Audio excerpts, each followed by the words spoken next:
Hi, everybody. How are you? Well, we are at war. You can see the headline here. This happened just a little bit ago, that Trump released a statement, a long statement, on his social media site saying that Khomeini is dead. Hi, everybody. That the supreme leader has been killed in one of our strikes. Well, we are at war. However, see the headline here. Iran is denying that. Just a little bit ago. Trump claims Iran denies attacks continue. Even if he is dead, attacks are going to continue. So has been killed in one of our strikes. That's what's going on. However, I'm overmodulating. Iran I'll turn is it down. denying that. I wanted to jump on because there is a man Even if he is on dead, the Al Jazeera website that's just talking about the history of the United States and Iran and the various wars, and he's quite right on. Also, the United Nations is in, and stuff is going on there. So here is the leader from the United Kingdom. So I'm going to turn this up and just share it with you because it's fascinating but important. Also, the United Nations is in, and stuff is going on there. So here is a leader from the United Kingdom. So I'm going to turn this up and just share it with you because it's fascinating but important. As well as the Israeli ambassador, who will also be hearing from shortly. Absolutely, and we will be carrying that live on Al Jazeera. Gabriel Elizondo, thank you very much. Thomas Warwick joins us now live from Washington, D.C., and Thomas is a senior fellow at the Atlantic Council, former U.S. Department of Homeland Security Assistant Secretary for Counterterrorism Policy. I'd like to ask you what you make of the justification for this war. Donald Trump put out a speech some hours ago, just as the first strikes, U.S. strikes on Iran, were being conducted. It was an 8-minute video, and he listed absolutely every grievance that the U.S. has ever had against Iran going back 50 years, if not more.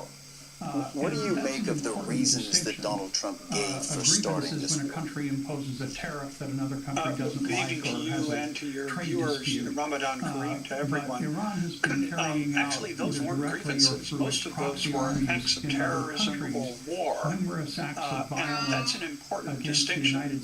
A grievance is when a country imposes a tariff that another country doesn't like or has a trade dispute. But Iran has been carrying out, either directly or through its proxy armies in other countries, numerous acts of violence against the United States and its allies. As President Trump and Ambassador Waltz just said, this goes back to the founding of the Islamic Republic in 1979. In fact, what President Trump said and what Ambassador Waltz said very explicitly is the United States has had enough. It is not going to tolerate Iran's continued lawless behavior, and the fact that international law was doing nothing to stop Iran from carrying out these repeated violations is one of the reasons the United States felt Thomas, I'm going to have to interrupt you. We're going to go straight back to the United Nations Security Council. Members of this body in a blatant double standard disregarded the flagrant act of aggression committed by the US and Israel on Iran and condemn Iran for using its inherent right to self-defense on the UN Charter. Mr. President, this morning, the United States regime jointly and in coordination with the Israeli regime initiated an unprovoked and premeditated aggression against the Islamic Republic of Iran for the second time in the recent months. While deliberately attacking civilian populated areas in multiple large cities of Iran where millions of people reside. As a result of this brutal armed attack, hundreds of civilians have been killed and injured. The aggression and atrocious crime of the United States regime and the Israeli regime and the deliberate and persistent targeting of civilian infrastructure are going. In addition to the numerous civilian residential buildings, the aggressors have also targeted a school in the city of Mina, Hormozgan province, killing more than 100 children. The number of innocent civilians continues to rise.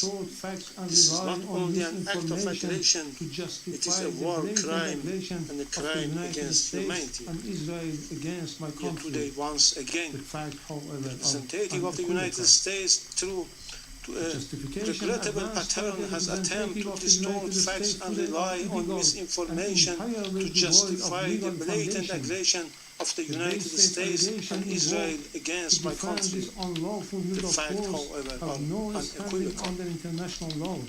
The justification advanced by the representative of the United States today are illegal and entirely devoid of legal foundation.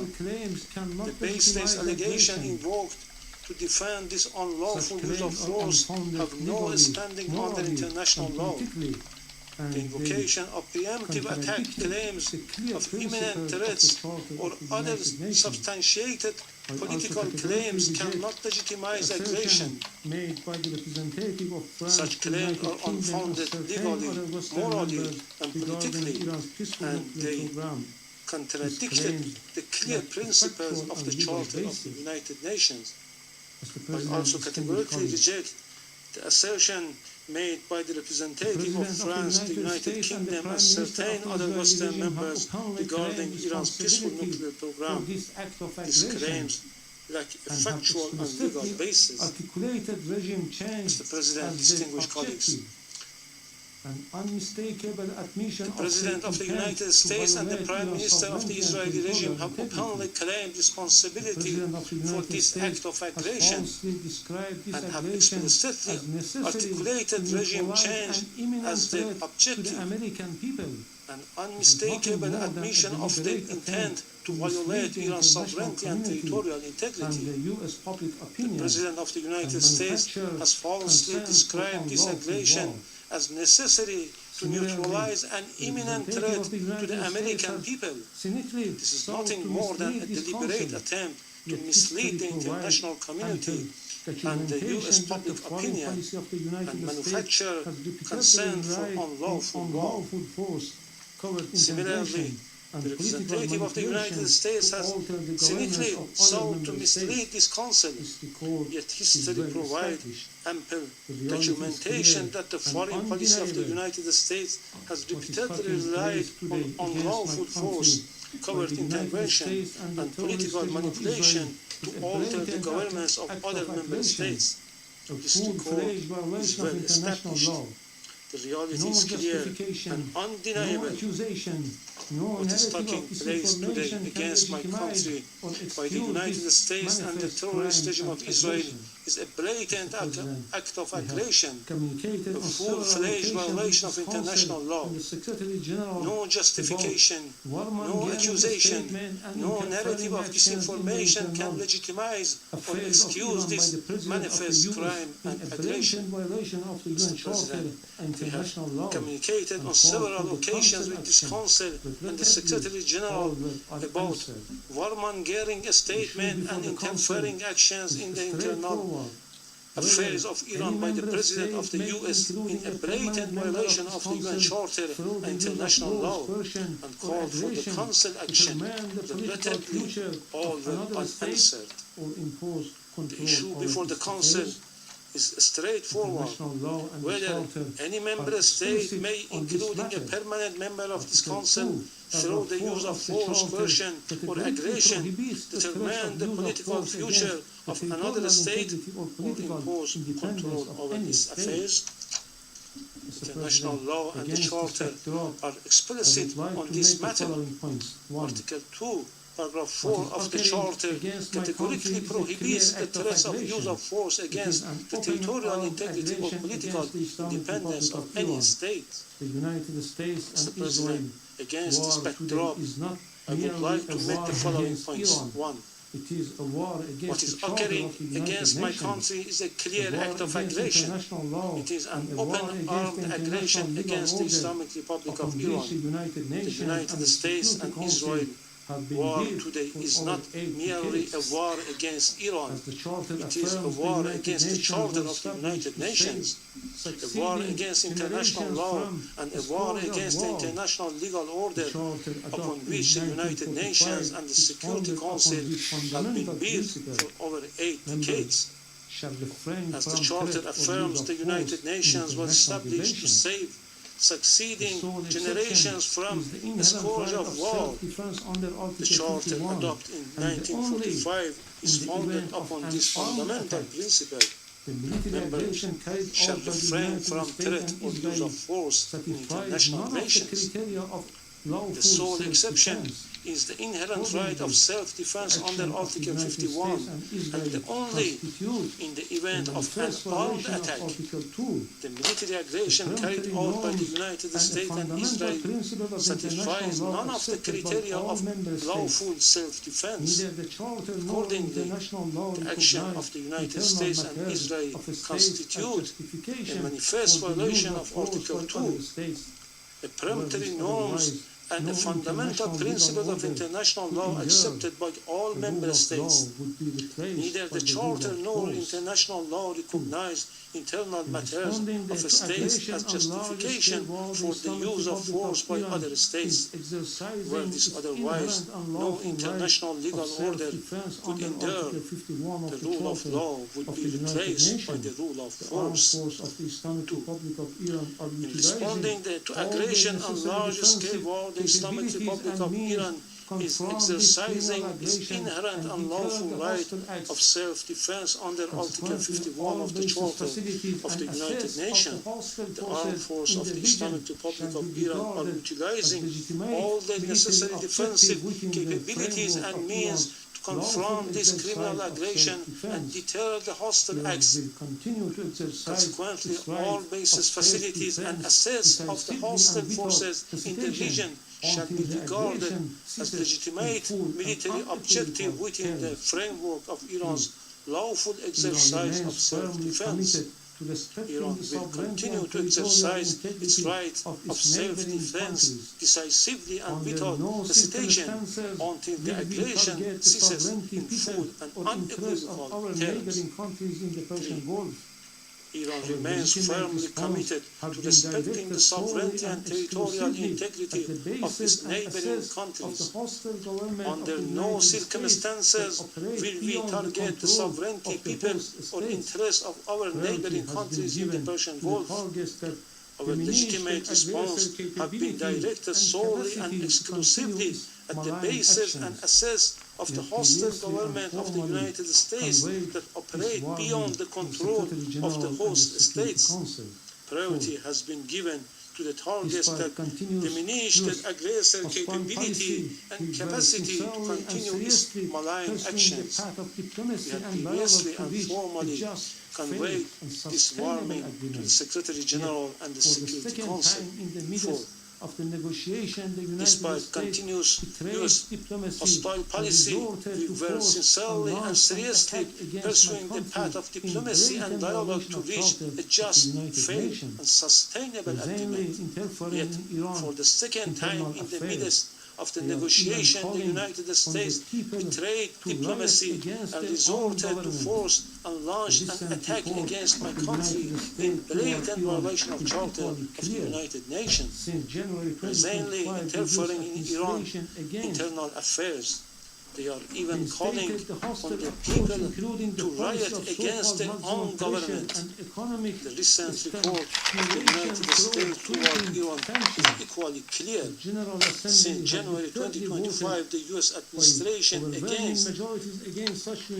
reinstated the hostile approach, including the policy of so-called maximum pressure and economic stimulation through sweeping sanctions. The General Assembly has repeatedly voted by overwhelming majorities against such unilateral coercive measures. The objective of these illegal measures has been transparent, unconditional surrender.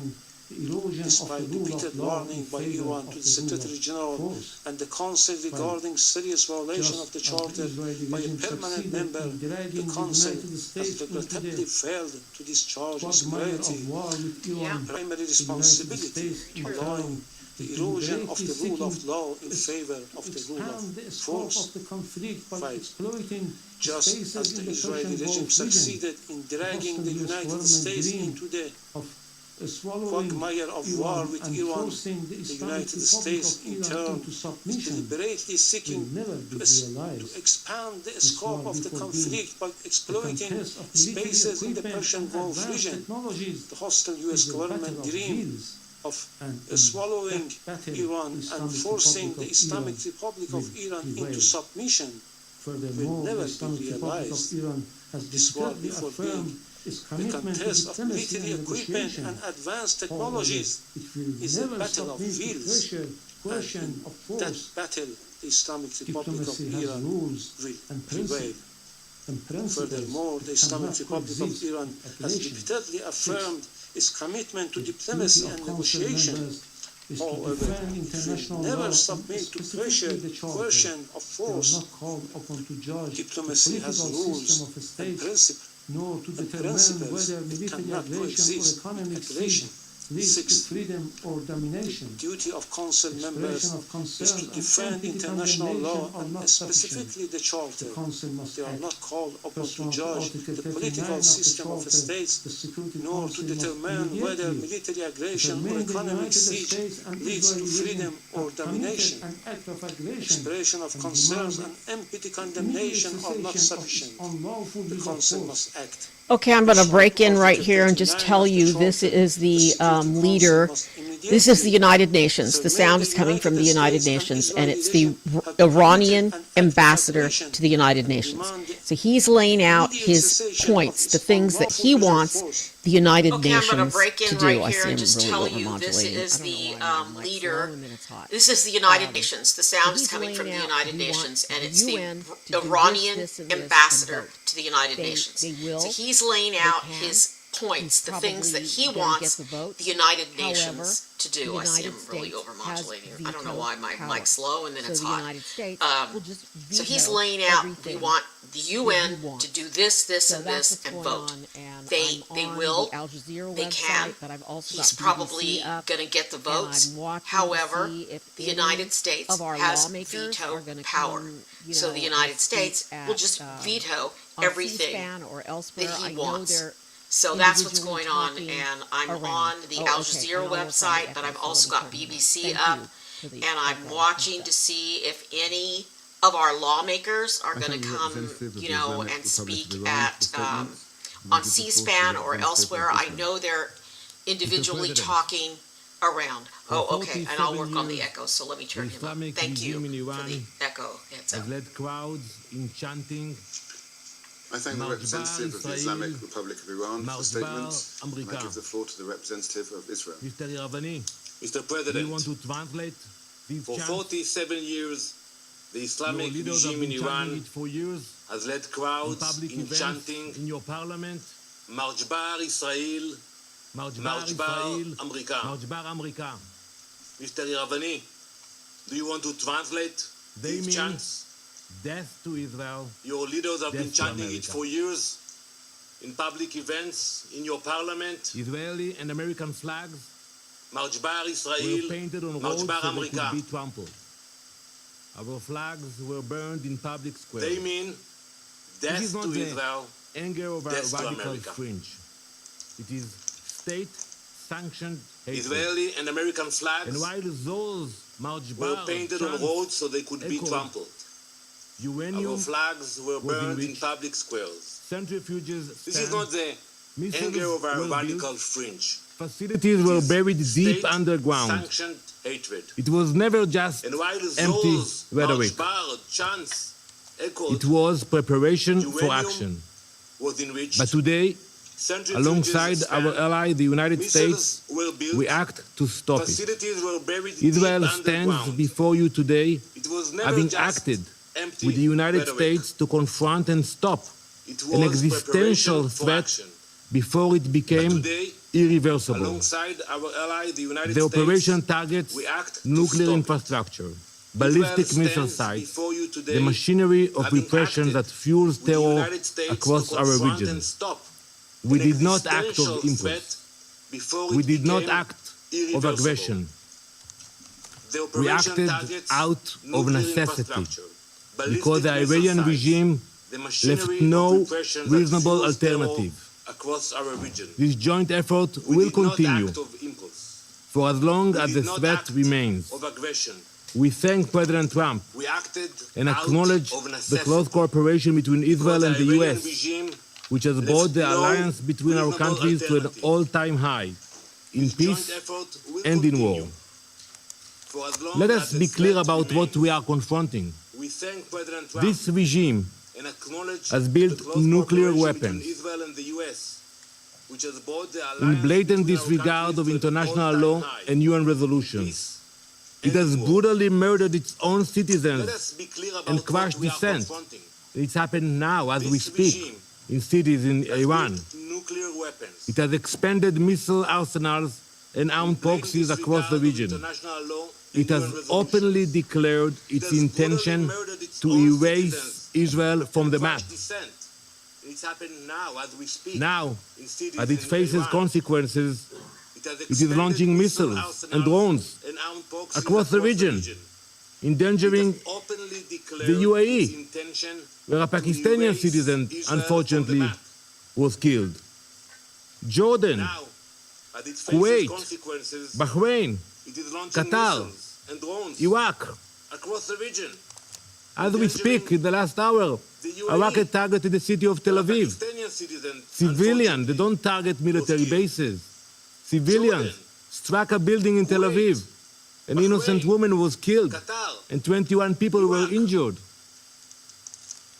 This is a regime that destabilizes wherever it reaches. It spreads violence outward while crushing freedom at home. It is not reacting.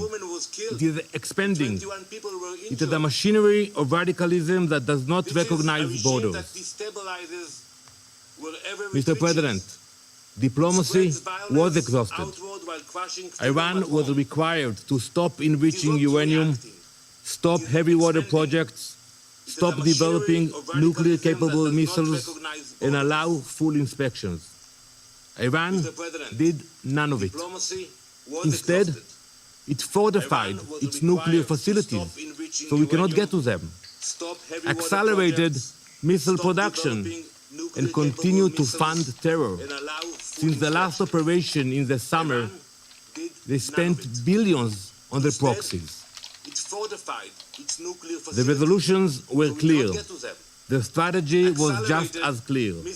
Delay, delay, delay.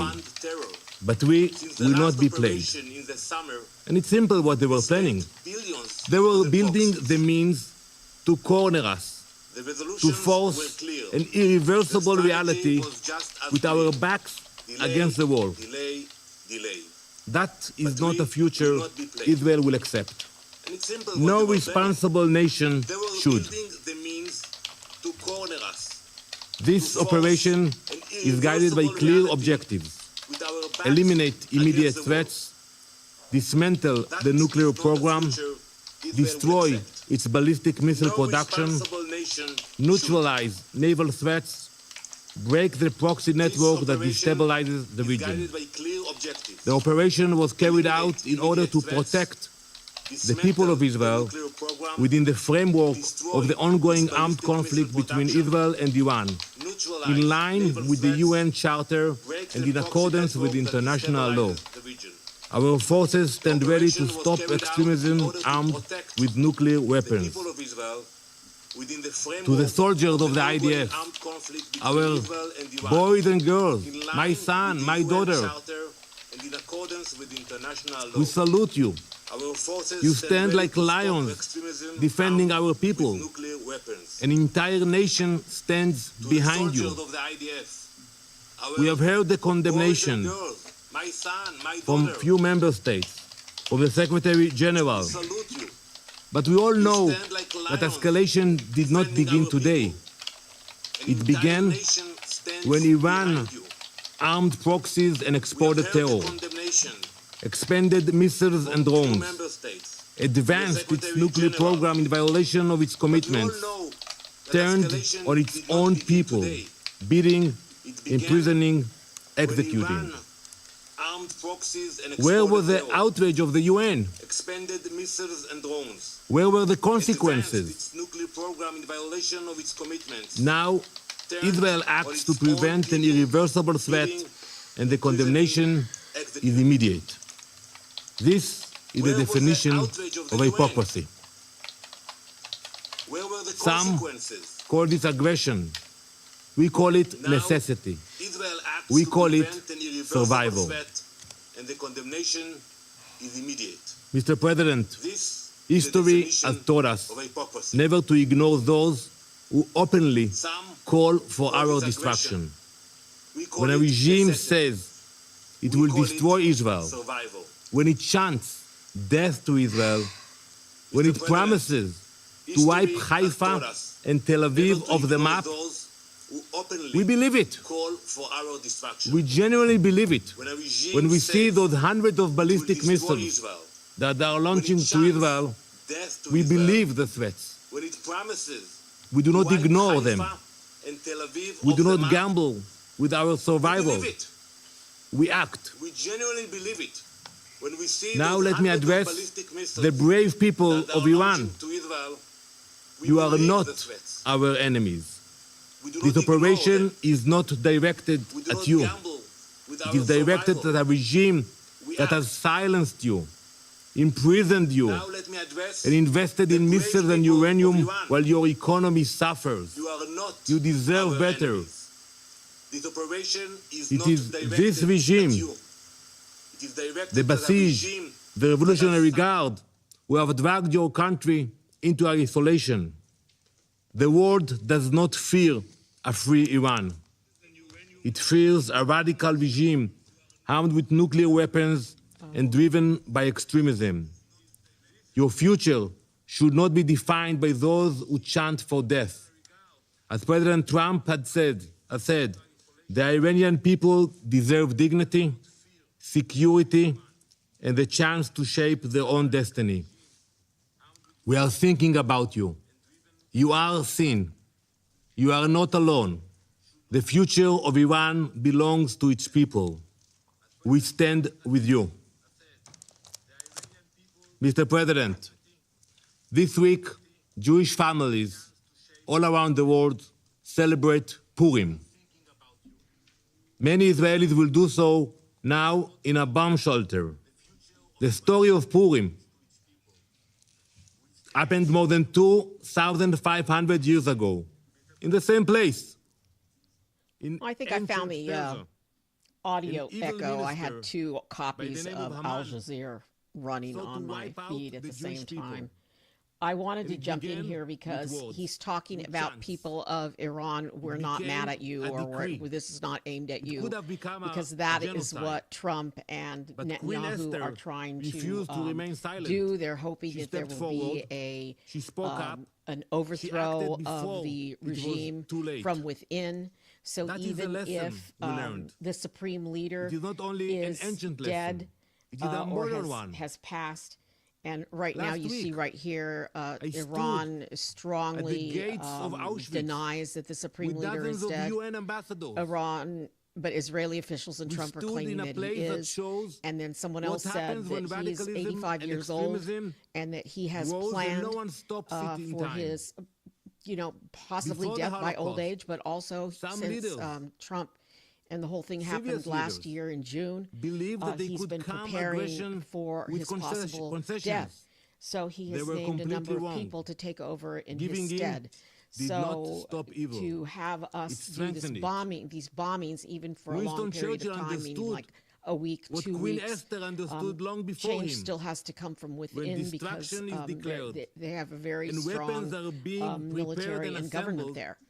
And so that's the message from Trump.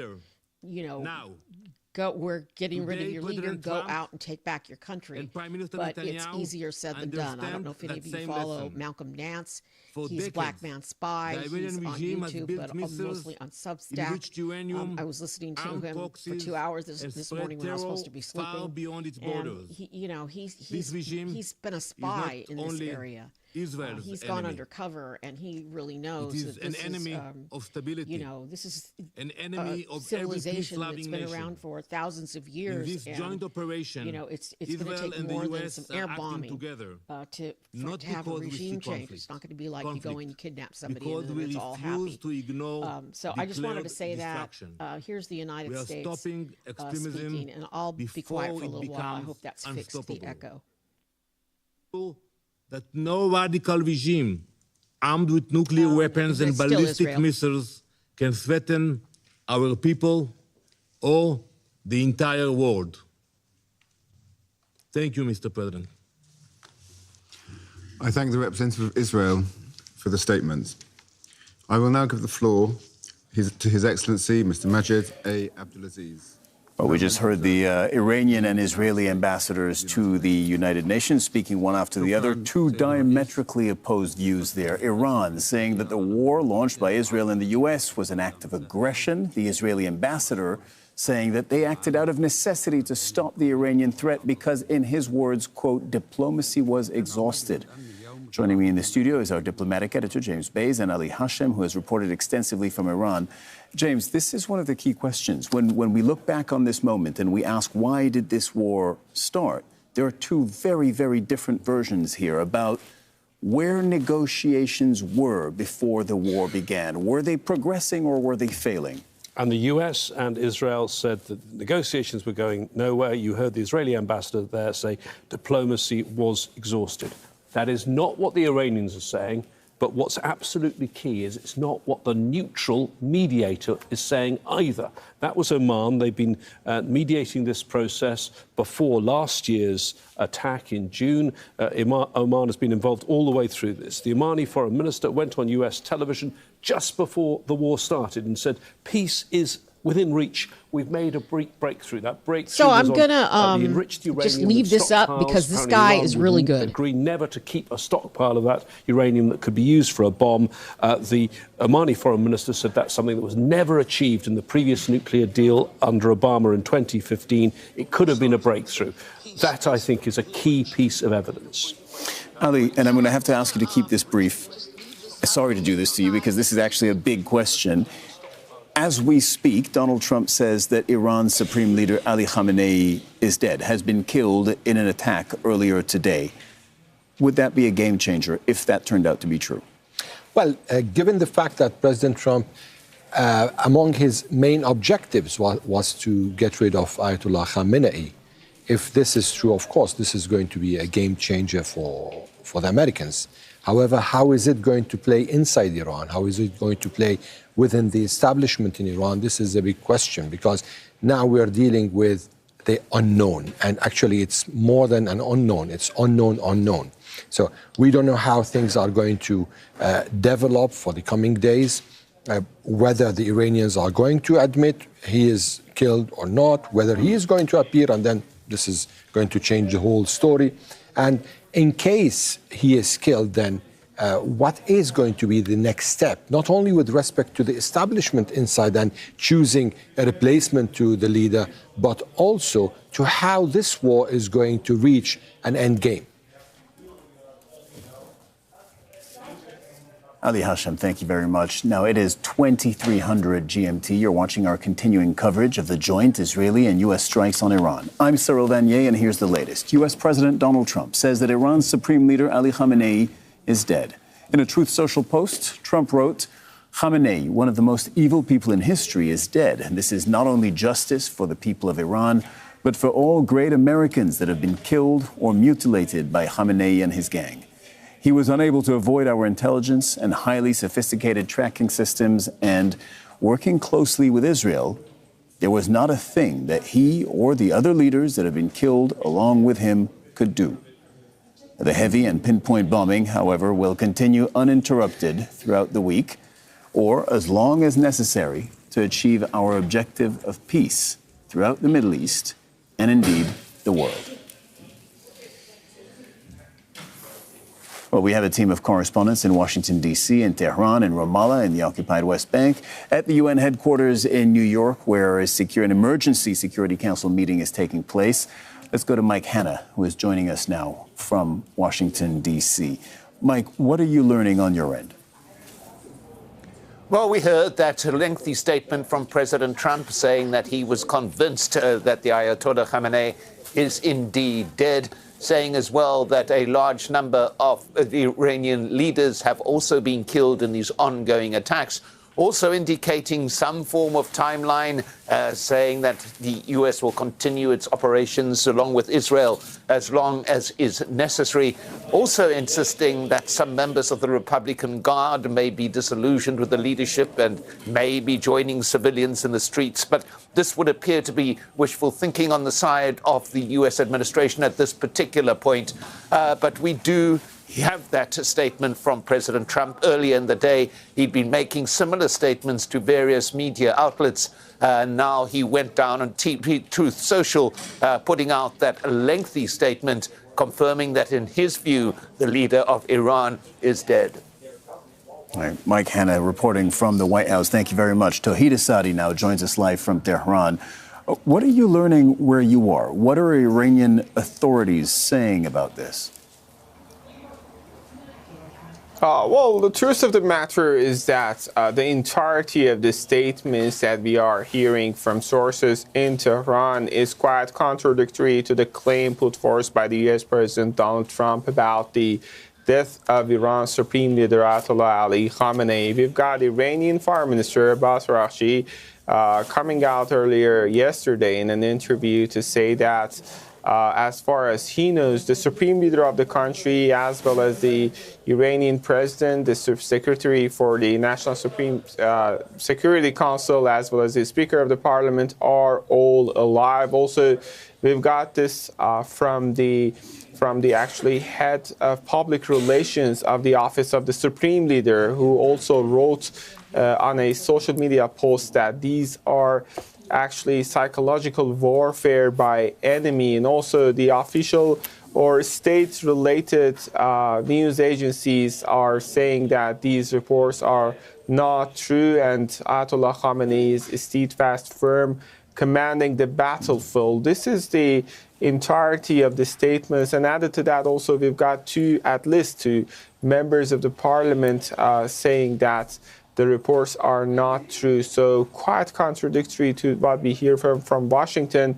Tehran right now, the gist of the matter is in Tehran is based on a denial of these reports. Meanwhile, also, we have to keep in mind, Cyril, as I told you earlier, I was covering yesterday, in the areas in the vicinity of Pastor neighborhood, we heard sounds of massive explosions several times.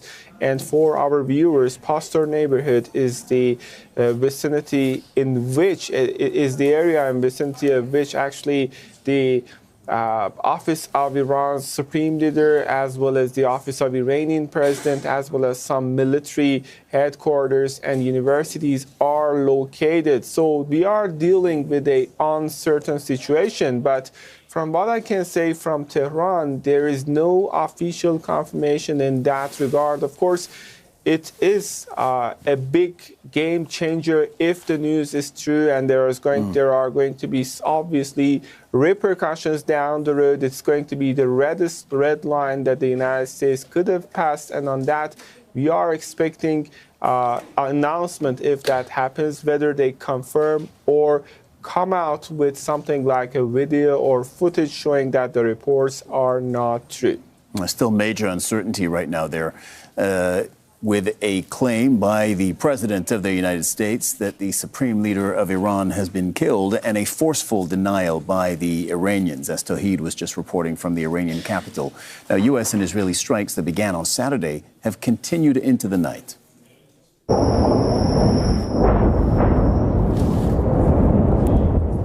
Iranian media citing the Red Crescent say that at least 201 people have been killed and more than 700 have been injured in Iran. Iran has closed its airspace and cut mobile phone services. And Tehran retaliated with a series of strikes targeting Israel and U.S. military assets across the Gulf region. This here was the scene earlier in Tel Aviv, where the ambulance service says at least 20 people have been injured in a strike on a residential building. The Israeli military says air defenses have intercepted dozens of missiles. Nida Ibrahim is joining us from Ramallah in the occupied West Bank. Nida, the Iranian attacks on Israel were continuing late into the night. What are you seeing now? Well, we can say that just in the past hour or so, it's been relatively calm. Yes, we've been hearing Israeli warplanes hovering overhead. Yes, we've seen an alert for a suspected drone near Eilat in southern Israel, but that incident has ended according to the Home Front Command.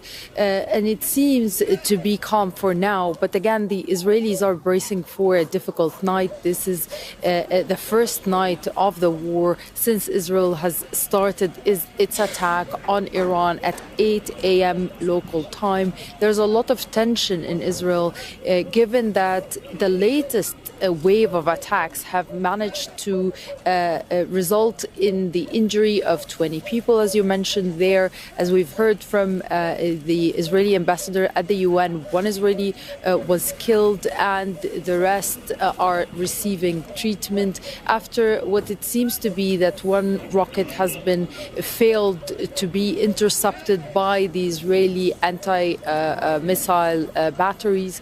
But again, all in all, we are talking about a tense and volatile situation all over Israel. Still, the Israelis have the availability to go to shelters, to go to safe areas, and they also have the batteries that are Israeli ones, other ones that were developed in coordination and collaboration with the U.S., while the Palestinians are already suffering the brunt of Israel's occupation, already under attack by Israeli settlers, and have really little protection, if any. I'm not sure if you can hear, but this is the sound we've been hearing throughout most of the day today. Yeah, we can Israeli warplanes flying overhead. But we can, for now, we have not seen any alarm, but the latest update pause for a second. What would that be? Do we think those are like sorties from Israeli jets? We think that the Israeli jets are flying overhead to kind of offer protection. We don't know if some of them are heading to Iran, as we've heard from the Israeli security forces talking about the largest air fleet heading to Iran, consisting of at least 200 fighter jets. So there's a lot of secrecy, as you know there, Cyril, when it comes to these events of what's happening. I guess we'll know later. But for now, we have the confirmation from the ambulances talking about the first day of the war and talking about one Israeli woman killed and 20 others injured, including one in a difficult condition. Okay, Nida, thank you very much. And we could just hear the jets overhead there, with the Israelis saying earlier today that 200 warplanes were involved in day one of their strikes against Iran. They described that as the largest flyover in Israel's history. And that was a few hours ago. There have been more since. So that number has probably escalated as the Israeli and U.S. strikes on Iran continue. Now, Iran has warned that any aggressive action by the United States against it could lead to uncontrollable consequences. In a speech addressing the UN Security Council, Iran's ambassador says that Tehran will continue to defend itself and that all bases, facilities, and assets of what he calls hostile forces in the region shall be regarded as legitimate military targets. Responding to aggression on large-scale war, the Islamic Republic of Iran is exercising its inherent unlawful right of self-defense under Article 51 of the Charter of the United Nations.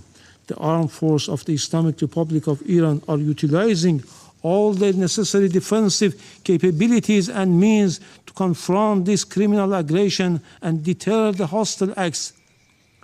Consequently, all bases, facilities, and assets of the hostile forces in the region shall be regarded as legitimate military objective within the framework of Iran's lawful exercise of self-defense. Iran will continue to exercise its right of self-defense decisively and without hesitation until the aggression ceases in full and unequivocal terms. Harlan Oman joins us now. And Harlan, you're the chairman of the Kilowan Group and a former U.S. Navy officer. You're joining us from Washington, D.C. It's good to have you on the program. From a military standpoint, how do you assess the U.S.-Israeli attack on Iran so far? This is less than 24 hours in. I think we made a big mistake in killing Khamenei.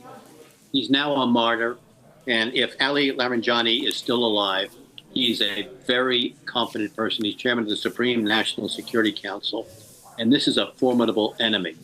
Now, whether the administration hopes he will be the equivalent of Delcy Rodriguez in Venezuela and negotiate, I don't think so. But I'm not sure because we killed all the leadership of Iran, that's going to make them more negotiable. I think we've empowered Larijani, and that could come back to haunt us. So, again, reminding our viewers that we don't actually know. We as journalists cannot bring independent facts on the status of Ali Khamenei. We have the U.S. president saying that he's been killed in an attack, and we have Iran forcefully denying it. That is what we can bring to our viewers at this particular point in time. But your point is well taken, and we have to consider all the possibilities here. And it is true that there's been reporting in recent days that Ali Khamenei had, of course, planned for the possibility that he would be out of action one way or another. And he had planned for various people to take on the leadership of the country in his absence. We don't know currently if that is taking place. I think we do. I think it's going to be Larijani because he was running the country. And I think, as I said, he's going to be empowered. Look, from a military perspective, the strike was extremely impressive. But there are a couple of issues here. Decapitation only works when you get all the leaders. And I don't think that we got all the leaders because it's very, very difficult. Iran still has substantial capabilities. Remember, it's been in the drone business for a very long time, selling lots of drones to Russia. So I think they've got a lot of stuff hidden away. And thirdly, even though we seem to have a formidable force out there, they can only continue the attack for a finite period, whether it's a week or 2 weeks. But there's one carrier in the Persian Gulf, the Lincoln, that's going to be flying strikes. Ford, basically in the Mediterranean, is defending Israel. And so we have to realize that American military capability is not infinite. And at some stage, it's going to wear out. And so the administration needs to have a policy, supposing the government does not fail, that the Iranians do not rise up, and we have chaos. What is Plan B? And one of the big problems in the region, in Iran, is that there's critical shortage of water and food. The economic situation is disastrous. It's 1.7 million reals to the dollar. Even if the administration would change, Iran faces an economic catastrophe. So what are we doing to anticipate that? And unlike Libya, when we got rid of Gaddafi, when there are a lot of militias that were well armed and well organized, there don't appear to be the same in Iran. So my concern is Larijani may seize power. I fear he's very competent. I've studied him. And I don't think that that necessarily makes the situation better for us, despite how effective the attacks seem to have been. Has Iran thrown its biggest punch today from a military perspective, or do you think they can escalate? No. Look, they've got the Houthis in the Red Sea who say we're closing off the Red Sea. They can say we're going to close off the Strait of Hormuz. They're 21 miles. They can say that we mined it, whether they mined it or not. Insurance companies are going to say tankers can't go through. They've got lots of different issues here that they can exploit if they're clever. My concern is that But Harlan, why wouldn't they already have done it? Why? This is my question. Why wouldn't they already have used their biggest military assets? Why would they keep anything for, next week or next month? Because who knows? Simple. Sorry, go ahead. Simple. We're going to continue the attacks in the next couple of days. They are going to escalate. They're going to put further pressure on the Saudis and the UAE if they're clever. Now, Khomeini was a dead man walking. I think he was really not a ruler who was competent at being ruler. And if I'm wrong, if Laranjani is not as clever as I think, fine. But if he is as clever, this war has just started. This is the beginning of the beginning, and Iran has a vote, and I would not like to underestimate Laranjani. I don't mean to overestimate him. We fail to understand the Vietnamese in Vietnam. They did very, very well. We fail to understand the Taliban in Afghanistan, and we fail to understand the resistance in Iraq. I hope we're not underestimating what Iran can do, but it's something to think about. So you're anticipating a scenario that is, again, from a journalistic standpoint, I have to say, as yet unconfirmed, but is absolutely possible, where Ali Larijani, who is the head of Iran's National Security Council, would be the person who would take over running the country after Ali Khamenei. He is already. Right. He is already. Well, again, only if Ali Khamenei actually is dead. I understand that you're taking that as fact. I get it, but Iran denies it. So I have to bring both of those to our viewers because we don't have. Sorry, go ahead. Whether Khomeini is alive or not, Laranjani is running the country. He signaled on X he's alive and well, and I assume that's not disinformation. If he's dead, that's a different issue. But if he's alive, we have a problem, in my judgment. Can you outline some plausible scenarios of where this goes from here? Yeah. The most plausible scenario is we strike for a couple of days, and then Trump says, I declare victory. We've taken everything away from Iran. Yeah, they haven't had a regime change, but they can't do anything. We destroy their missile capability. They're not going to build nuclear weapons. If they do, we'll come back. Hooray. Give a lot of medals to the Navy and the Air Force personnel, declare victory, and we go on to the next thing. That, to me, is the logical outcome. Thank God. All right. Harlan Ullman, thank you very much for joining us on Al Jazeera this hour.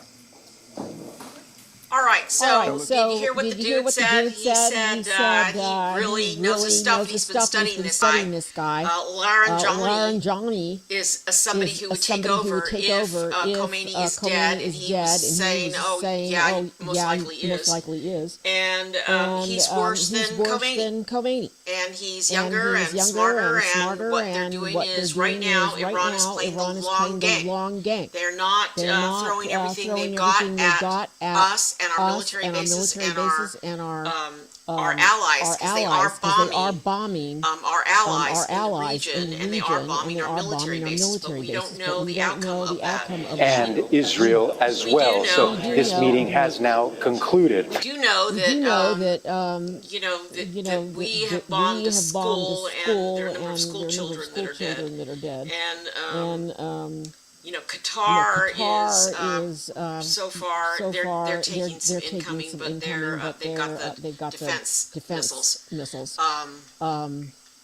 So they're saying that expert was saying that we're going to bomb for 2 weeks, and then Trump will declare victory, and then it might be over for us, but it isn't going to be over for the region because this other guy that's going to take over if the supreme leader is dead is more is somebody that we're going to have to deal with, and they're going to build up. One thing about Khomeini, he made a vow, he made a solemn vow, a religious vow against nuclear weapons. So if someone somewhere was building nuclear weapons, and I don't doubt that, the religious leader didn't approve of it. And so if we took him out, then that is something that is going to increase Iran's desire to build weapons, hide weapons. It's a big country. They have the biggest military in the Middle East. So I was fumbling around. I don't know if you saw it, but we've got a report now from the United Nations here. I'm on Al Jazeera, but I wanted to go to the BBC because the BBC has really good reporting and various cameras, but I'll take it back here because here comes a dude that really knows his stuff. From where we are right now, we're not even 24 hours into this conflict, but where are we after day one, after this opening strike or set of strikes from the U.S. and Israel against Iran? Hey, well, look, thanks for having me, first of all. But second of all, let's be clear. No matter what happens, the most likely outcome is that Iran is going to continue to behave as Iran always has. Simple fact is that we can go back literally thousands of years and see that whoever is running what we now call Iran always seeks domination in its immediate space. So I would expect that that will continue. It could be that we end up with a hybrid regime of some sort, whether it's Ali Larijani heading it or some unknown colonel pops his head up and turns out that he takes charge, or somebody else entirely. Hybrid meaning military and religious combined. And they will carry out roughly the same policies that the Iranian regimes have always carried out. The least likely outcome is, of course, a democratic society, which is in polity, which is aimed at living in peace with its neighbors. That's not at all likely. So I would expect that this will wind down sometime this week, and then there will start up negotiations again while the Iranians continue to sort out their new approach. Whether Khamenei is alive or dead, it's clear that the Iranians are going to have to try something a little bit different anyway, at least when it comes to the tactical relationships it has with the U.S. And the Israelis. I'll leave it there. So Donald Trump and Benjamin Netanyahu appear to be banking on regime change that would come about through a mix of their military strikes and a popular Iranian uprising. Do you see that as a realistic scenario? Look, I guess the point that I'm trying to make is it really doesn't make any difference at all. Whoever rules Iran is going to act like an Iranian, okay? Now, as to whether the people are ready to, charge the gates of IRGC headquarters, look, that comes about only after it's clear that the security forces are ready to quit. And that's not at all clear to me. I think they want to survive. The other thing that I've noticed in my dealings, my occasional dealings with Iranians, is that they really are kind of true believers in the idea of Persian superiority on the one hand, and on the other, that there's a great religious underpinning to what they're trying to do, and that makes them unwilling to quit. These people are really quite ideological, even the ones who present as westernized. So I don't expect them to quit. What is the finish line for Donald Trump here? I think pretty simple. He will want to say that the missile programs have been wiped out, that the nuclear program has been further retarded, and that he alone has gotten rid of the Islamic Republic's leadership. I think at other moments he will also say that he has at last gotten revenge for bad Iranian behavior at the beginning of their regime, of the hostage crisis, taken revenge for the killings of Americans in Iraq, and he will declare victory. So you say he wants to take out their missile program, or at least claim that he's done so. Same thing with the nuclear program, get rid of their leadership. But you also say, and this is interesting, that in your view, Iran will continue to behave pretty much as it has, regardless of who's at the top, which is why I come back to this idea of possible next steps. And you have said that you think in relatively short order, we might be back to negotiations? Oh, I think so. Both parties will be interested in getting back to the table and seeing what can be done. Look, the Iranian leadership is going to be concerned. It's going to be more concerned about its fate, and therefore engaging in negotiations makes sense for them to try to stave that off as much as possible. And on our side, on the U.S. side, look, if there's a way to make sure that the Iranians are truly unable to reconstitute their nuclear weapons or their nuclear program, then why not? We negotiate with people all the time who are trying to kill us. That's not unusual. And the Iranians are nothing if not pragmatic, at least at a tactical level.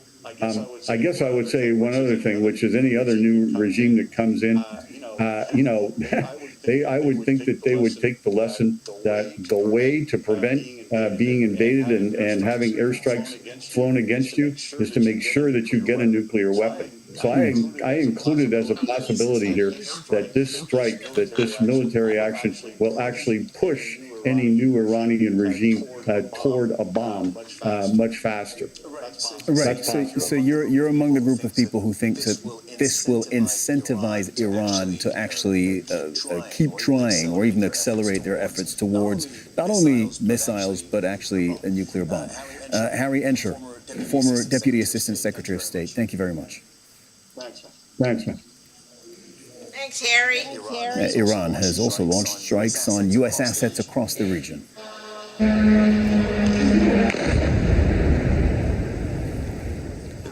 Iranian drones have struck several residential buildings in Bahrain's capital. It is not yet known if there are casualties.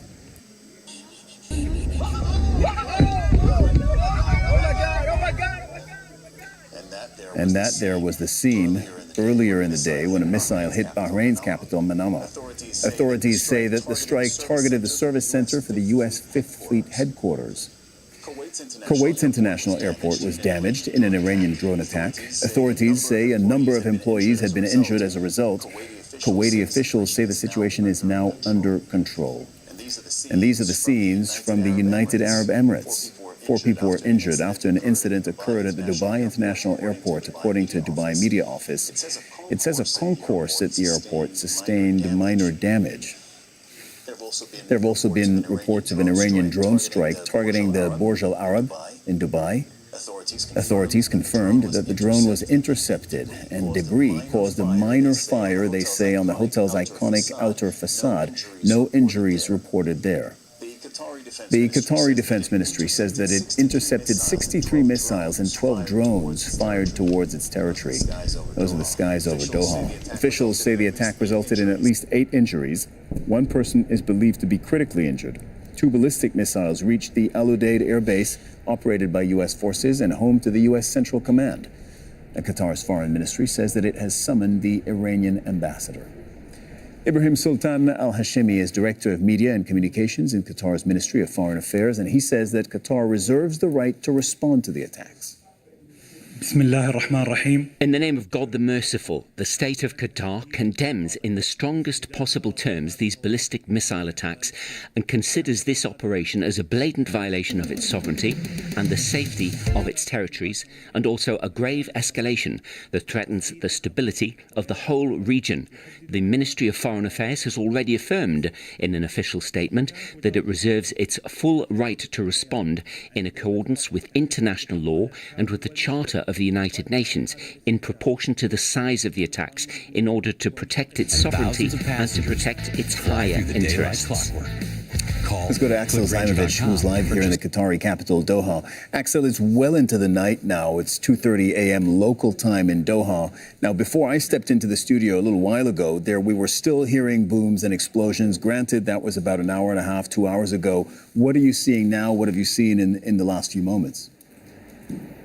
It's really quiet here in Doha right now, but what we understand that these attacks have been coming in several waves, and probably that attack that you're referring to when you were heading to Al Jazeera's office earlier today, it appears to be one of the loudest explosions we heard. We've seen the plumes of smoke and the flash explosions taking place above the capital, Doha. And what we understand, but we also got a confirmation from the Qatari officials here that the situation is stable, but they also said that 65 missiles were intercepted and 12 drones also were taken down. But what we understand that 2 of those missiles that were heading from this direction, from Iran towards Doha, they managed to penetrate Qatar's air defense system, and they targeted Al Udeid military base, one of the biggest American military installments here in the Middle East. We don't know at this stage, we don't know like how how much damage has it sustained in this attack. But what we do know that there are several emergency alerts in place, and people are constantly being urged to stay indoors and to follow official channels of communication and not to spread any panic or fake news on social media. Axel Imovich reporting from Doha. Thank you very much. You're watching our continuing coverage of the joint Israeli and U.S. strikes on Iran. I'm Cyril Vanier, and here's the latest. U.S. President Donald Trump says that Iran's supreme leader, Ali Khamenei, is dead. Trump made the announcement in a post on Truth Social, saying that it gave Iranians their greatest chance to take back the country. There have been reports of celebrations on the streets of Tehran. Mike Hanna is joining us from Washington, D.C. Mike, tell us all the latest that you're learning on your end. Well, the White House has called a lid, which means that there's an end that one would think to any further statements coming out in the course of the evening, and also would appear to rule out President Trump make any statement to the nation on what has been happening through the day and since the operation began in the early hours of the morning. What we do have, of course, is that statement that he released on his Truth Social page, his favored method for releasing statements of great import, in which he said or insisted that the Ayatollah Khamenei is dead. He also saying as well that the U.S. will continue its operations, implying as well that there's discontent among the Republican Guard within Iran. So we do have that statement from President Trump. He's been making these statements throughout the day, well, throughout the early afternoon. He originally said it to a couple of news agencies and then now went into writing with that Truth Social statement. What we do not know at this point is what is the source of his information. This is a very important issue, quite obviously, because he makes no mention as to what the source is, although earlier in the day, Israel was releasing statements to this effect. Whether his source is in fact Israeli intelligence or some Israeli source, we simply do not know. We've heard nothing from his own, the U.S. intelligence agencies, as to the veracity or otherwise of this report. Mike, do we know what comes next? Do we have any expectation from either the Pentagon or the State Department? I understood what you told us about the lid, that we're not going to be hearing from the White House again today. But do we have any further indication of what the U.S. intends to do? Well, it's been very interesting because we've heard very little from the Pentagon as to the nuts and bolts of its operations. There was a statement issued earlier on in the day by CENTCOM, but there's been nothing further. Administration officials have been briefing some reporters, but once again, nothing of real texture within what they are saying. They've been saying to us that this is an operation which began because they did not believe that Iran was being honest in the negotiations. This corresponds with what President Trump also said in the course of the day, that Iran had moved backwards in these negotiations, and this was one of the reasons for the strike. But we haven't had any indication yet of what the off-ramp is, or indeed if the president and this administration have even considered what an off-ramp would be or when enough is enough. And part of the issue here is what is the exact aim of these operations. Sure, we've heard from the president and from administration officials that among the intentions is to destroy Iran's missile capability. We've also heard that, yes, a regime change is the end. But the question that still remains is, what is the off-ramp? How long does this go on for? President Trump earlier in the day as well made a statement which appeared to be slightly contradictory. On the one hand, he said, well, this could last for a couple of days and then we'll go away. And then when Iran starts building up its nuclear program again, we'll return. And at the same comments he was making, he then said, well, this will go on for as long as it needs to go on. So there doesn't appear to be any clarity as to what the timeline is and indeed what the actual end of this operation is. And that, in a way, is deeply disturbing, that this operation has begun without any public information, at least, about what is going to bring it to an end. President Trump also hinting that negotiations are not off the table, although at this particular point in time that would appear to be rather ludicrous. But still we have this situation where there's absolute lack of clarity. We've been getting reports from the administration officials about what the reasons for the operation are, but we haven't had any full textual comment about what is the off-ramp. What are they attempting to achieve, and when will they believe, the U.S. administration that is, and the president, when will they believe that it is time to pull back? That's a very interesting question, Mike. And since this is a U.S.-Israeli war against Iran, I will be asking that question also to Nida Ibrahim, who's in Ramallah, and ask her what the Israelis are saying about next steps. Mike Hanna, thank you very much. Nida, I think you heard Mike there. He was saying we have no certainty from U.S. authorities, neither from the Pentagon, neither from the State Department, neither from Donald Trump himself, as to really what next steps are. Donald Trump has said this on his social media, that the bombing essentially will continue for the next few days, essentially throughout the week. Have the Israelis given any more information on or clarity on what they intend to do next and where this goes from here? Well, there are several elements at play in Israeli politics. There is, of course, the Israeli Prime Minister Benjamin Netanyahu, who has been talking about a regime change for a while now. And in his speech earlier today, he talked about the fact that the war should take as much time as it needs. Of course, that would not play well in the overall Israeli public. That is... All right, so Israelis don't want a prolonged war. Americans don't want a prolonged war, if any war whatsoever.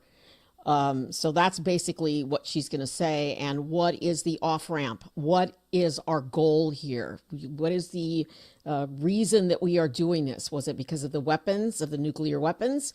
Apparently not, because now it's regime change. Well, so now if the Supreme Leader Khomeini is dead, I'm way too negative. My boss used to tell me that, actually. He used to yell, "Why are you being so negative? Why are you looking at all the bad things?"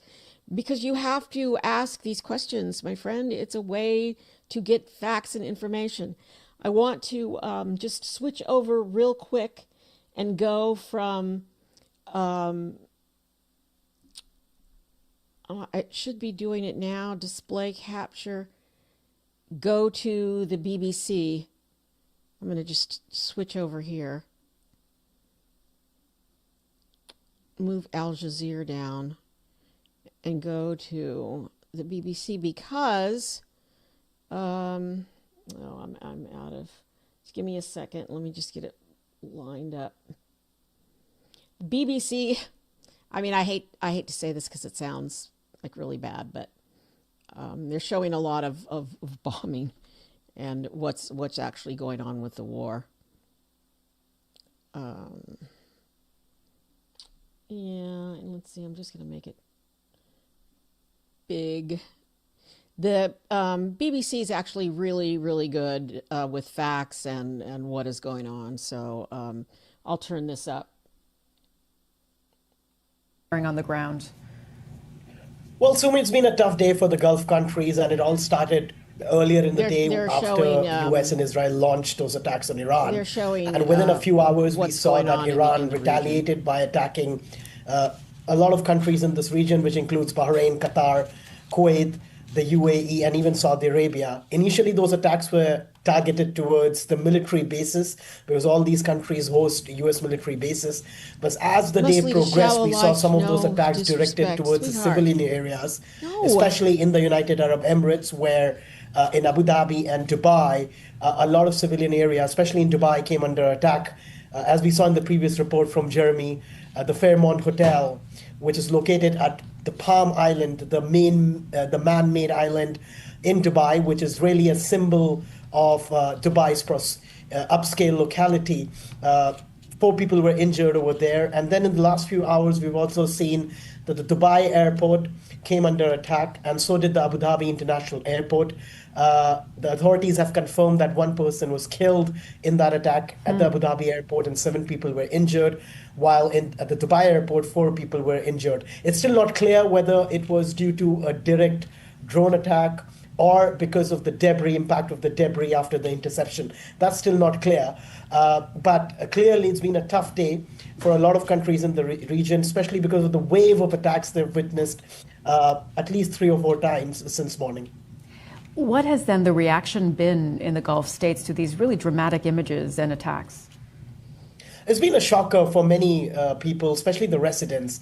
And I think the UAE has been the worst hit among all the countries, especially Dubai, because multiple locations came under attack, including the Fairmont Hotel, the Dubai airport. Abu Dhabi earlier in the day also came under attack in the morning, which led to the killing of 1 Pakistani national.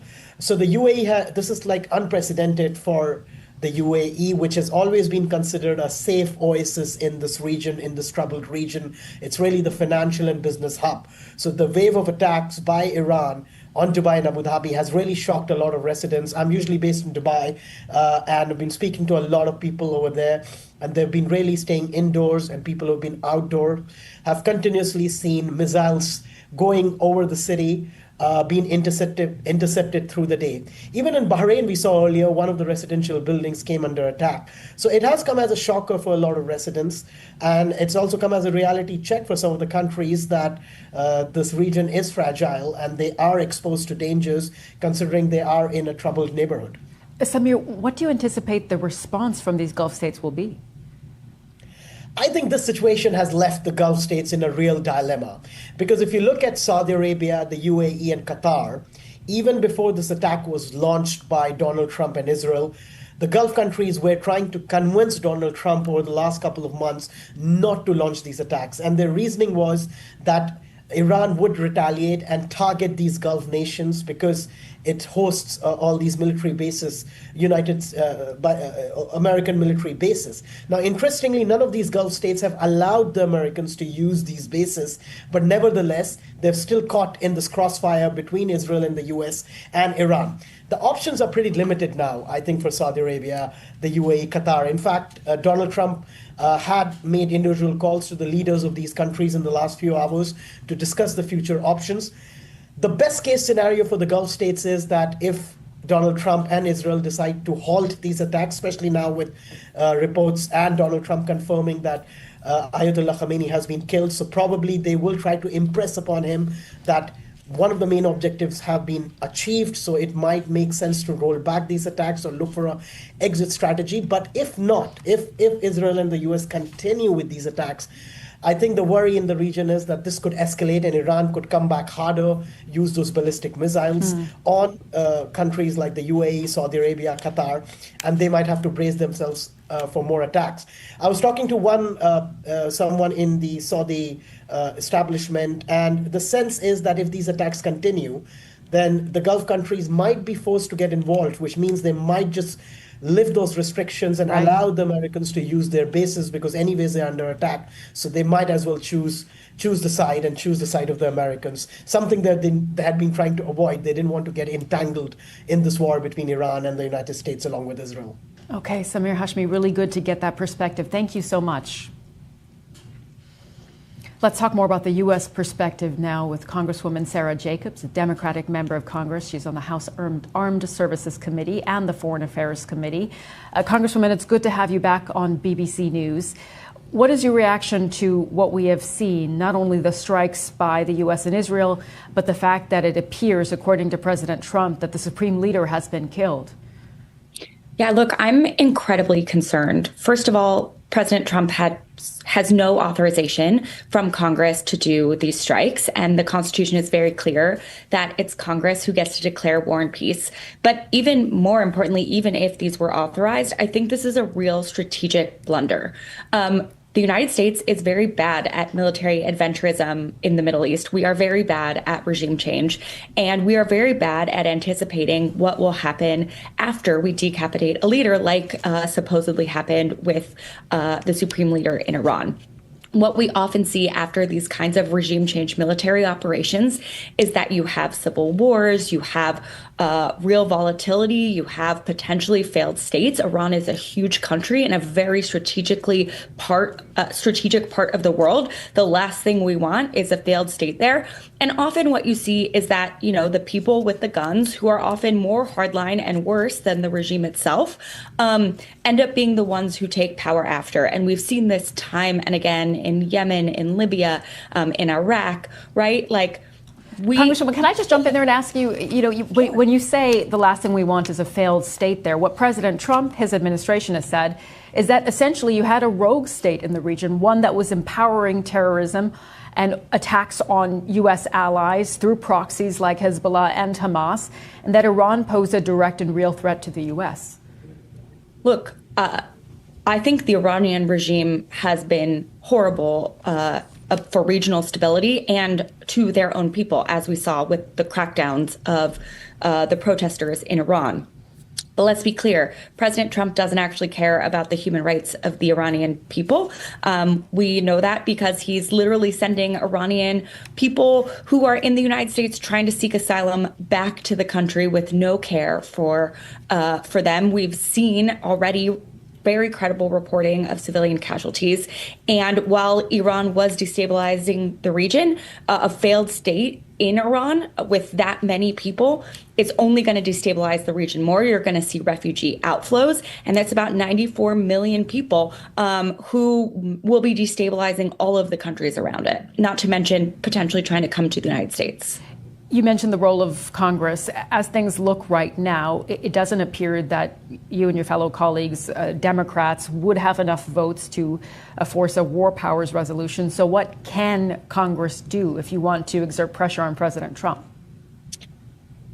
We are going to force a vote on the war powers resolution when we are back in session next week. Personally, I think Speaker Johnson should call us back into an emergency session right now so we can begin this debate and get briefed and get all of the information that we need. Look, I represent the biggest military community in the United States, San Diego, and I think we owe it to our service members to have a real debate before sending them into harm's way. And so I hope that all of my Democratic colleagues and enough of my Republican colleagues will vote for this war powers resolution and reassert the fact that one person does not get to decide whether or not the United States goes to war or peace, but that there must be a debate in front of the American people as the founders who wrote the Constitution required. It could be, according to the president's words, an operation that lasts at least another week, if not longer. What concerns you the most at this point? I'm very concerned about the safety of our service members in the region. We already see that the Iranians are targeting our troops in Bahrain and Qatar and UAE and Saudi, not to mention all of their proxies that they have close to our troops in Iran and in Lebanon. And so I'm very concerned about our service members, but I'm also concerned that even if Donald Trump stops bombing next week, we've already fundamentally changed the trajectory of Iran. And the destabilization is not just going to end because Donald Trump has lost focus and has decided to stop bombing. There is a real likelihood of armed civil war, armed conflict within Iran, potentially the Iranian regime further cracking down on people because they are now very insecure. There's a lot that we don't know about what's going to happen and that we are not prepared for. I have yet to see a real strategy or a real end game here. Before we let you go, Congresswoman, can I put to you the narrative that we've heard from President Trump and his administration, which is that from Venezuela, the operation to seize Nicolas Maduro, to now, if it is indeed confirmed that the Ayatollah himself has been killed, that he has been going from success to success in establishing U.S. power and taking down rogue regimes around the world? President Trump literally ran for president by saying he was going to be the peace president, that he was not going to do regime change wars, he was not going to do nation building. And often what we see in these kinds of cases is that potentially immediately after you take out a leader, there might be things might look good, right? President Bush declared mission accomplished in Iraq. We were able to get Gaddafi in Libya. But if you look at Iraq and Libya now, you can see that actually those consequences and the destabilization that occurs reverberates for a long time after. And so I think we haven't even begun to see the real consequences of these illegal and reckless actions that this president has taken. Congresswoman, thank you as always for your time. We appreciate it. Thanks for having me. Let's get more analysis now with Suzanne Maloney from the Brookings Institution. We should say that Suzanne advised both Democratic and Republican administrations on Iran policy, and she's a vice president and director of the foreign policy program at Brookings. Suzanne, great to have you on the program. Where do you see things, where things stand right now, with possibly the supreme leader having been killed and a vacuum in Iran? Well, thanks so much for having me. This has really been a momentous day. From the beginning of President Trump's very early morning announcement that the operation had begun until later today when we learned apparently that Ayatollah Ali Khamenei, who has been Iran's supreme leader and ultimate authority for the past 37 years, may have been killed in these attacks. It's really a striking set of events, and I think we are all still processing what it is going to mean for Iran's future. The regime will be well prepared to try to seek some kind of successor for Khamenei. They have been preparing for this essentially since the regime was established 47 years ago, and certainly since Khamenei took power himself 37 years ago. It's a very well-entrenched regime with a lot of redundancy in the leadership, but obviously they've lost a lot of individuals today. I think it's important to note that Iranians are celebrating the news of Khamenei's death, particularly only weeks after tens of thousands of Iranians were gunned down in the streets when they called for regime change. So I worry a bit about the disconnect between American politicians and what we may be seeing on the ground in Iran, at least at this moment, with an obvious caveat that things can change very quickly, and we are not at the end of this story yet. What do you make, Suzanne, of Iran's decision, which has been seen or described by some analysts here as a big mistake, to retaliate by hitting Gulf states across the region? I think Iranian retaliation was entirely predictable. They knew this attack was coming, despite the fact that there were negotiations ongoing last week. They were determined, the leadership of Iran, not to be fooled again as they were back during the June war. And so this time they were ready to strike, and their best leverage is effectively trying to persuade the Gulf states to put pressure on the United States to halt the attack. I think what they're going to find, however, is that it cuts both ways, that Gulf leaders are now much more attuned to the fact that Iran poses a real threat to their own populations and to their own economies. And so this is going to be, I think, a very interesting couple of days in terms of the dynamics between Washington and its allies in Riyadh, Abu Dhabi, Doha, and elsewhere in the region. What about President Trump's call to Iranians to rise up, to take back their country? Is that a message that will resonate? You mentioned some of the Iranians, of course, who have been celebrating, but they do remember not a long time ago the brutal repression that they faced at the hands of the regime. Well, it's very interesting that President Trump has launched a regime change war, but he's effectively left the regime change itself in the hands of the Iranian people. And that's a lot tougher than it may sound, because the regime, despite the fact that it has been hit very hard by the United States, it still is very well armed. It's still very well institutionalized. There are a lot of people who are still very much in control of the regime itself. And Iranians on the street really have no tools with which they're going to be able to confront the system.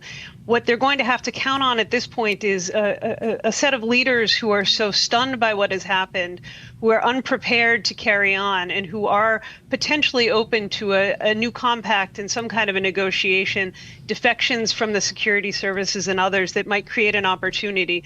But otherwise, I think the more likely outcome is some hardened version of this regime with a different set of leaders. When President Trump said in his interview with Axios earlier that he would be looking at some particular off-ramps in the coming days, what could that look like, do you think, for the Iranians? Well, I think the Iranians are looking to up the price, but also to try to find that off-ramp as well. their goal is to simply preserve the regime in whatever condensed form it might be at this stage, so that they can live to fight another day. I think it will be important for President Trump to insist upon some clear evidence that there is a change in leadership, not simply just a change at the top of the regime itself. Do you think that this administration has thought about those next steps? We've heard criticism, of course, from Democrats we've been speaking to that simply hasn't been put into the equation. Well, I think the Democrats' criticism is correct, even if it does sound a bit tone deaf to those from the Iranian side who are very glad to see the end of Ali Khamenei. I think the criticism about the lack of debate about this war, about the possibility that this could go very badly in the aftermath, as prior U.S.-American interventions in the region have. And it's not really clear that there is a plan for the day after. From President Trump's remarks, he's really counting on the Iranian people, and that's putting a lot of responsibility in the hands of people who are completely unarmed and largely powerless. Okay, Suzanne, great to get your analysis tonight. Suzanne Maloney from Brookings, thank you so much for joining us. Thank you. All right, let's bring you up to date on the very latest on this breaking news we've been following all day for you here on BBC News, and we can show you our website at the moment, that we have a live page on running with all of the updates from our correspondents across the region and across the world. We have seen President Trump say on Truth Social that Iran's supreme leader, the Ayatollah, has been killed by the U.S.-Israeli operation, by the strike on his compound in Tehran. The president said it's justice for the people of Iran. You see that post from our correspondent, Baron de Busman. He is traveling with the president. And the president, indeed, in Mar-a-Lago, is intending to attend a fundraiser, as we understand, for the Republican Party in Mar-a-Lago. We heard from the press secretary that he is still likely to attend that. So could we be that we see the president on camera at some point? But we'll be back in just a few minutes with all the latest headlines and analysis. Stay with us here on BBC News. All right, I'm going to take a break. I'm going to be back in a little while. I want to go and look for sound bites from Republicans and Democrats on their thoughts on this, because no matter what anybody says, it's up to the United States Congress to wage war. And so far, Congress has been silent. I've been here doing this, but I want to see what the United States Congress has to say about what is going on. So I will be back in a couple of hours. I'm going to try to pull some sound bites and maybe get some videos ready. But I'll be bringing you back with Al Jazeera and with the BBC. I'm Gloria Moraga. This is Political News. I've been support my here doing channel. this, but I want to see what the United States Congress has to say about what is going on. So I will be back in a couple of hours. I'm going to try to pull some sound bites and maybe get some videos ready. Covering Congress, but I'll be bringing you back with Al Jazeera and with the BBC. I'm Gloria Moraga. This is Political News. Please support my channel. Oh, I'll look, be back. commercials. Thanks for being here. Please support my channel. Please subscribe. I post every day on political news, mainly what's going on with Congress, my background.